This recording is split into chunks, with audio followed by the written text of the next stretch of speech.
Hello guys, welcome back sa aking YouTube channel, ang Diskarte Pinoy Vlog. So may gagawin po tayo ngayon, isang Himalayan salt lamb. So yan po, nakakita niyo yan. So hiningi po natin ito doon sa isang magbubuti na malapit dito sa aking sa aking bahay. So tingnan natin kung anong problema nito.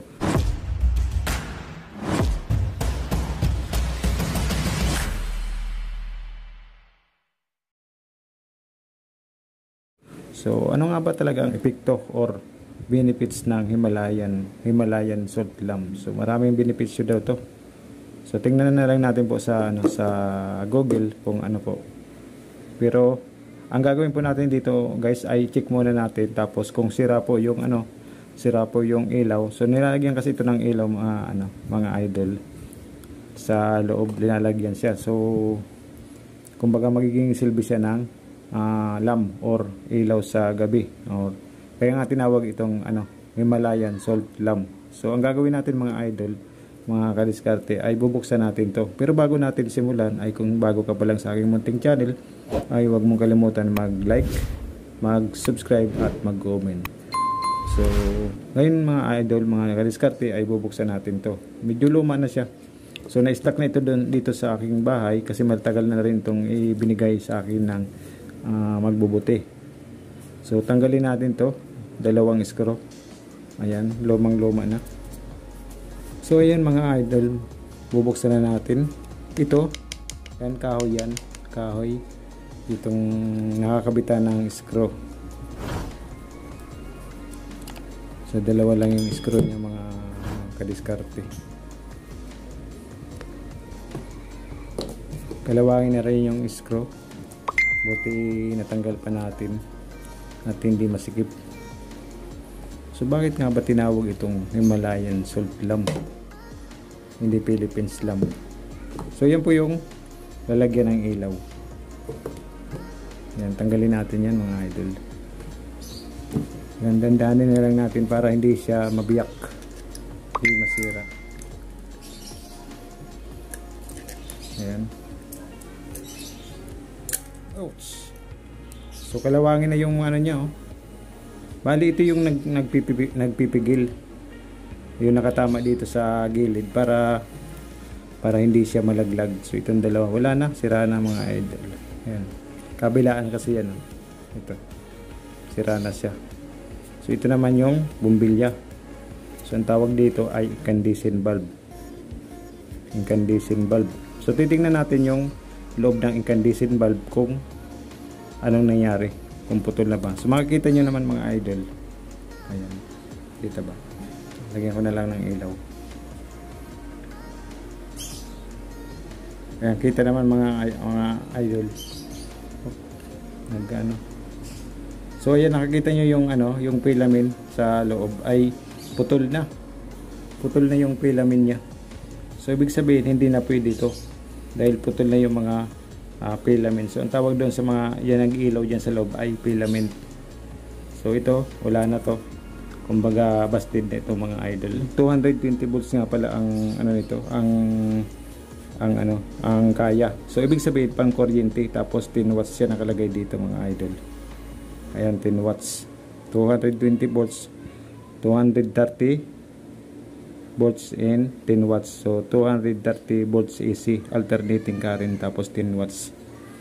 So ito yung nakalagay dito, mga kadiskarte. So ang gagawin natin ngayon ay bago natin ilagay ito sa ang tawag dito sa receptacle. So receptacle ang tawag dito. Bago natin ilagay ito, kailangan check natin yung wire hanggang dito sa switch. So check natin kung walang problema bago natin ilagay yung bagong ang tawag dito, bagong ilaw. So check muna natin, mga kadiskarte. Kilid muna natin yan. Tingnan natin kung okay ito. Yan, tapos linisan natin ito mamaya kasi ayan, tawag dito, maitim na.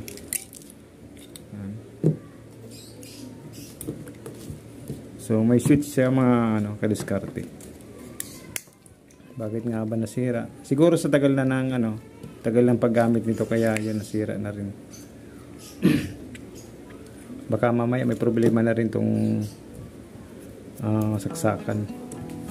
Power cord. So kailangan natin tong tanggalan ng kalawang. Ayan, may mga ano kasi. Ayan o, mold. May mold siya mga kadiskarte. Tanggalan muna natin.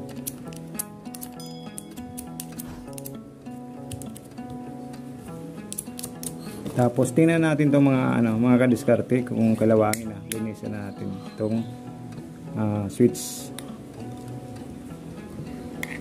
Wala siyang tornilyo. Wala man nakaklip lang to.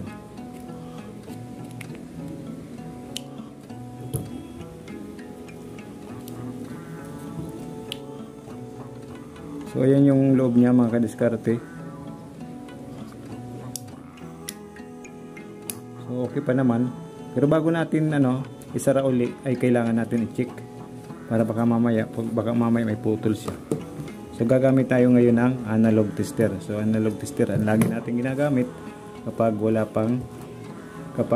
ginagamit natin yung analog tester sa mga pagtitest ng ating ginagawa. So ang tawag dito ay analog tester. Ito test probe. Tapos ilalagay natin mga kadiskarte sa X10. So dahil wala pang kuryente, dito muna tayo sa resistance reading. So diyan, ayan. Bali hindi siya naka-off pala. Dapat dito yan naka-off para hindi ma-consume yung kuryente ay yung battery niya, lumaubos. So ilagay natin sa X10 or resistance reading X10. So sa resistance reading tayo mga kadiskarte. So lagay natin dito ang isa. Tapos kailangan naka-switch on to para alam natin na walang problema mula dulo hanggang sa dulo. So check natin kung alin dito yung kadugtong nitong itong plug. So kailangan check muna natin, siyempre. Titingnan natin kung gumagalaw ba. Check natin mga kadiskarte. Ayan. Ayan, check natin. Wala.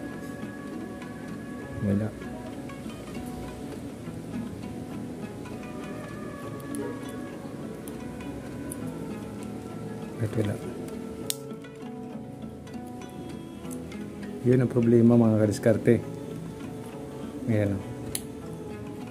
So kung nakakita nyo, ayaw gumalaw. Lipat natin sa kabila. Meron itong isa. Saan kayo galing to? Kaya natin. Ayun. So ibig sabihin diretso to. Ibig sabihin mga kadiskarte, itong kinalalagyan ng ating test probe na kulay pula ay itong kulay blue. So kahit naka-off siya, ayan, kahit siya naka-off ay gagana pa rin. Ayan, gagana pa rin. Tapos kapag nilipat natin mga kadiskarte, pag nilagay natin dito, ito naman kulay brown. So kulay brown naman yung nakadikit or karugtong. So try natin. So wala. Iyan natin. Baka hindi na. Wala talaga. Tingnan natin dito mga kadiskarte kung nasaan ang problema. Dito natin, ito naman ay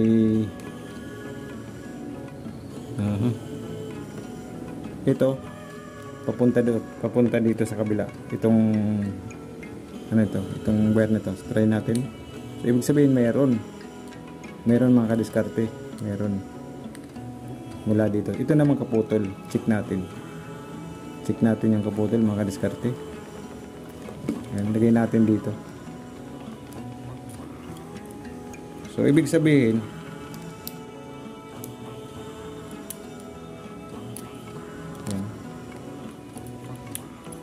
wala. So ibig sabihin itong kaputol na kulay brown mga kadiskarte ay hindi gumagana or putol siya or may problema.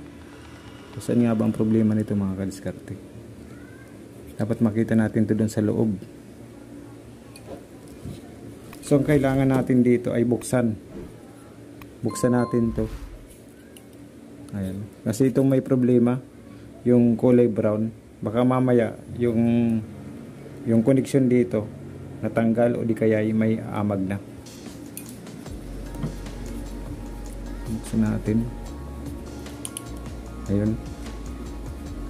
Ganito lang pagtanggal niya mga diskarte. Meron pa.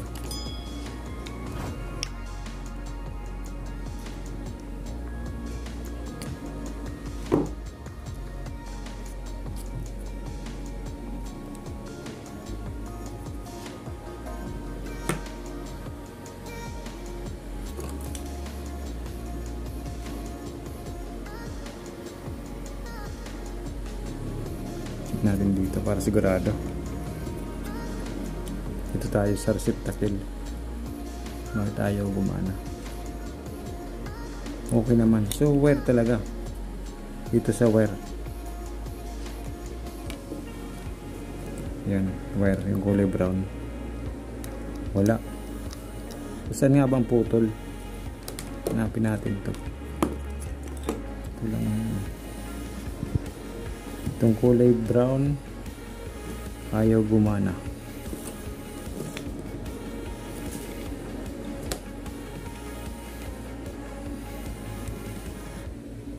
Ito mga diskarte, oh. Ayan, putol na, nasunog.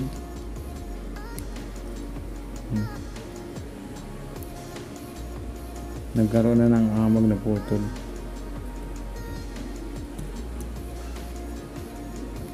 Yung mga kadiskarte, putol, oh. Maring inat-ngat to ng ng daga. Hindi kaya hinatamaan ng matulis na bagay. So ang gagawin natin dyan ay idugtong. Idugtong natin.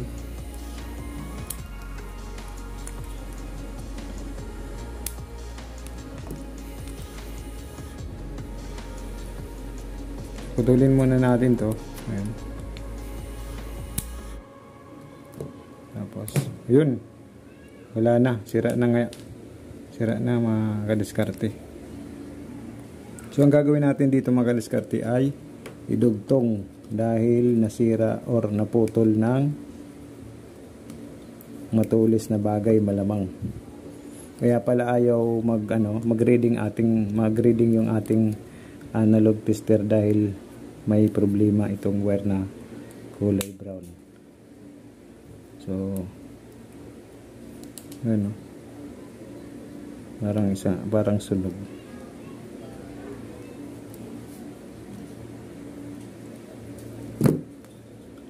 Kabilaan.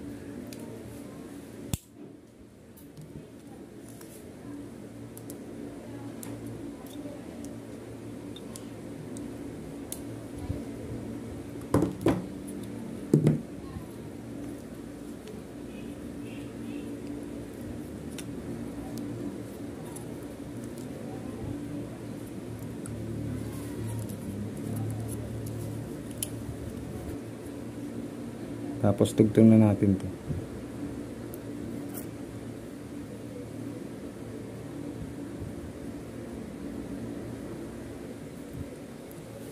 Okay na siya mga kadiskarte. Lagyan natin ng electrical tape. Yan, pwede na itong masking tape. Basta dyan malaga mga kadiskarte ay hindi magdikitan. Naubos na pala yung electrical tape ko. So bibili na lang tayo pag pumunta tayo doon sa labas. So kailangan yung mga electrical tape mga idol, mga kadiskarte ay maganda.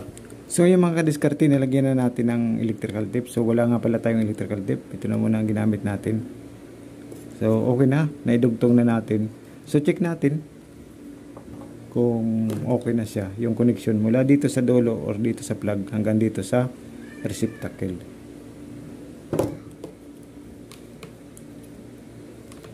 Open natin. Shorted.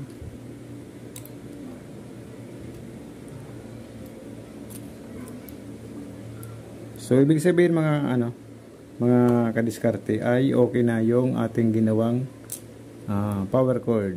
So yan tawag yan ay power cord.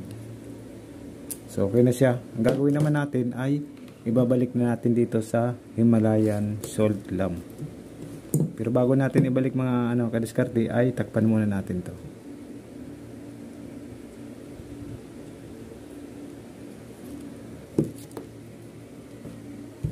Yan, lagay na natin dito.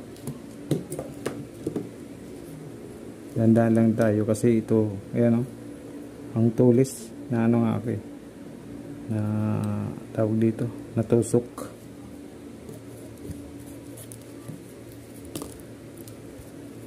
Bali yan mga kadiskarte yung butas niya sa ilalim. Ayan, maliit lang siya. Dire-diretso lang siya.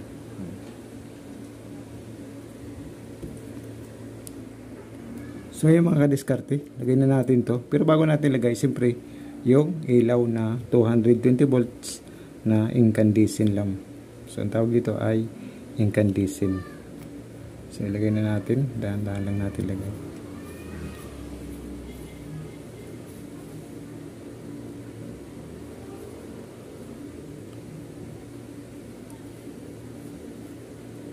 So ayan, okay na siya. So ngayon guys, pasok na natin tong ilaw dito sa Himalayan salt lamp. So dahan-dahan lang natin ipasok. Dahan-dahan lang natin guys. So kung mayroon kayong ganito sa bahay, pwede nyong kumpuni. Pwede nyong palitan ng ilaw.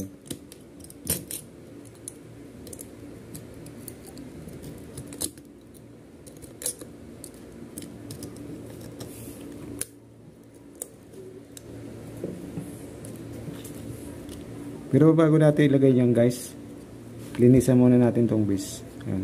Kasi yan dumi niya na. Madumi na. So ayan guys, nilinisan natin tong itong base ng salt or Himalayan salt lamp. So ilagay na natin to. So ayan guys, lagyan na natin ng tornilyo. Ayan, lagay na natin yung dalawang tornilyo guys.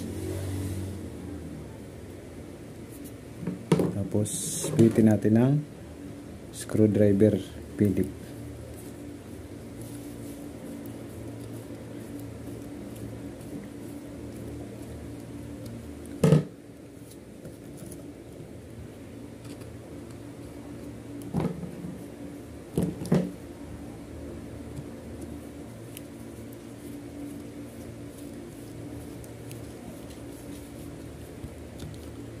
So ayan guys, nalagyan na natin ng ilaw at na-check na rin natin yung power cord dot.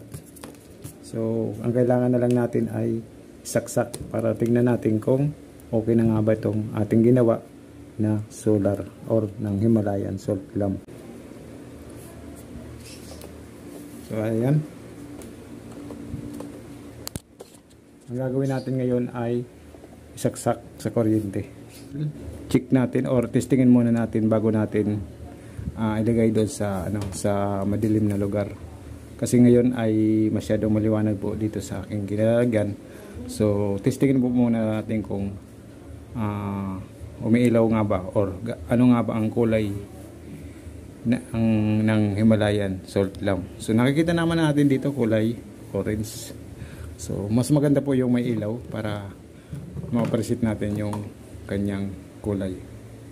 So ngayon mga kadiskarte ay isasaksak na siya. So ayan, nakasaksak na. Switch on natin. Ayan, switch on. Wow! So beautiful. So makikita nyo mga kadiskarte, napakaganda ng ilaw niya. Ayan napakaganda. So lalo na pag lalo na siguro sa madilim na lugar mga kadiskarte. So lalo na pagkagabi, maganda to. Bali lampshade na style niya dito. So ang gagawin natin ay lalagay natin doon sa madilim na lugar para lalong gumanda or tumingkad ang kulay ng ating ginawang Himalayan salt lamp. So ang gagawin natin, lagay natin doon sa hanap tayo ng madilim na lugar.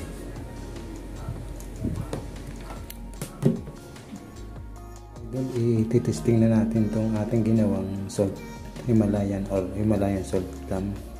So dito tayo sa madilim na lugar para makita ninyo kung kung umiilaw ba or gaano ba kaganda talaga ang Himalayan salt lamp. So saksak na natin tong power cord. Ayan guys, saksak ko na. Tapos pindutin natin tong switch on. Wow, beautiful. So ganun kaganda ang ilaw or ganito kaganda yung ilaw ng Himalayan salt lamp mga idol. Ayan, ang liwanag niya, pulang pula. So ang ilaw nga pala dyan transparent, so nakita niyo naman yung ilaw ng yung ilaw na nilagay natin. So napakaganda pala nito.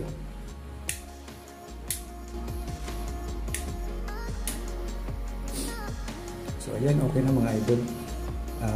Sana po ay nag-enjoy po kayo sa aking ginawang video about dito sa Himalayan salt lamp. So maraming po salamat at magandang araw po sa inyong lahat. God bless you po.